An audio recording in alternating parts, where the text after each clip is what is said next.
అతి సర్వత్ర వర్జయేత్తని తిరుమల తిరుపతి దేవస్థానం trust board ఎవరి అధికారంలో ఉన్నా ఆళ్ళ రాజకీయ పార్టీ వాళ్ళే ఉంటారు. అంతే తప్పించి నిజమైనటువంటి స్వామీజీలు, సాధు సంతులు ఇట్లాంటి వాళ్ళని పెట్టేది ఏమీ లేదు.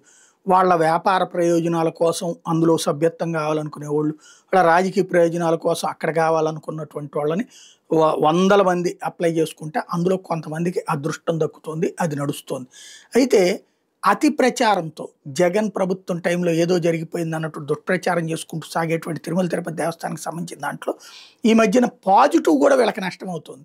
అతి పాజిటివ్ అనమాట. అందులో కొంతమంది సోషల్ మీడియా ఇన్ఫ్లుయెన్సర్స్ టీడీపీ అనుకూలు రేపు ప్రొజెక్షన్ చేసుకొచ్చింది ఏంటంటే, జగన్ నాశనం చేసాడు, అప్పట్లో వృద్ధులు ఏడిపించుకు తినేవాడు, అదే బాబు గారు వచ్చేసిన తర్వాత ఆదేశించడంతో వయోవృద్ధులు అలా వెళ్తే అలా దర్శనం అయిపోతుంది. వాస్తవంగా రాజశేఖర రెడ్డి ఉన్న టైంలో ఆ సిస్టమ్ నడిచింది. వయోవృద్ధులు అక్కడ గుడి ఎదురుగుండా ఇప్పుడు ఉన్నటువంటి ఆ ఓపెన్ స్పేస్ ఉంది కదా, అక్కడ ఉండటానికి ఒక పెద్ద షెడ్ వేశారు.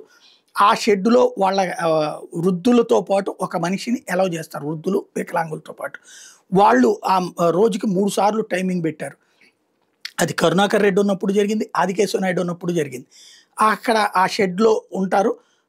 పొద్దున పూట ఒకసారి, మధ్యాహ్నం పూట ఒకసారి డైరెక్ట్గా ఇప్పుడు ఆ ఇది ఉంది కదా మెయిన్ ద్వారం, దాని పక్కన ఉన్నటువంటి గేట్లో నుంచి పంపించేసేవాళ్ళు. దర్శనానికి వాళ్ళందరికీ చక్కగా దర్శనం అయ్యేటట్టు ఒక అరగంట సేపు వాళ్ళని ఫ్రీగా వదిలిపెట్టేవాళ్ళు. తద్వారా వాళ్ళు దర్శనం చేసుకుని వచ్చేవాళ్ళు. అయితే ఇది తర్వాత రోజుల్లో బ్రోకర్లు దీన్ని వినియోగించుకోవడం ప్రారంభించారు. వృద్ధులకి డబ్బులు ఇచ్చి అక్కడికి అద్దెకి తెచ్చి వాళ్ళ చేతన ఇప్పుడు ఎవరైనా దర్శనం చేసుకోవాలనుకున్న వాళ్ళకి వృద్ధులతో పాటు వెళ్ళేటట్టు వీళ్ళ రిలేషన్ అని చెప్పించి పెట్టించడం అనేటటువంటి కొత్త కాన్సెప్ట్ పెట్టారు. అది దుర్వినియోగం అవుతున్నటువంటి వేళ ఆ తర్వాత వచ్చినటువంటి ప్రభుత్వాలు పక్కన పెట్టేసి ఇప్పుడు దాన్ని ఓన్లీ ఆన్లైన్ చేశారు. 1000 మందికి అలౌడ్ రోజుకి. అది ఆన్లైన్లో బుక్ చేసుకున్న వాళ్ళకి 3 నెలల ముందు ఆన్లైన్లో పెట్టుకుని బుక్ చేసుకోవాలి. ఇది వృద్ధులు ఎక్కడ చేస్తారు, వాళ్ళు ఆన్లైన్లో ఎక్కడ బుక్ చేసుకుంటారు, వాళ్ళ బంధువులు బుక్ చేసుకోవాలి. వాళ్ళ బంధువులు 3 నెలల తర్వాత ఈ వృద్ధులతో కలిసి వెళ్ళడానికి ఎంతమందికి అవకాశం ఉంటుంది? అలాగని 1000 తక్కువేం కాదు, 1000కి సంబంధించింది ఇంకా 4-5 వేలు పెట్టినా కూడా బుక్ చేసుకోగలుగుతారు. కాకపోతే ఇమ్మీడియట్గా ఇప్పుడు నేను నా కుటుంబంతో వెళ్ళాలి, నా కుటుంబంలో ఉన్న వృద్ధుల్ని నేను వదిలేసి వెళ్ళాల్సి వస్తుంది దీనివల్ల. లేదంటే వాళ్ళకు ఎప్పుడైతే ఓకే అవుతుందో అదే రోజున మళ్ళీ నాకు దర్శనానికి టికెట్ దొరకాలి కదా, ఇదో పెద్ద సమస్యగా మారుతుంది. వృద్ధులతో కలిసి దర్శనానికి వెళ్ళాలనుకున్న వాళ్ళకి అవ్వట్లేదు.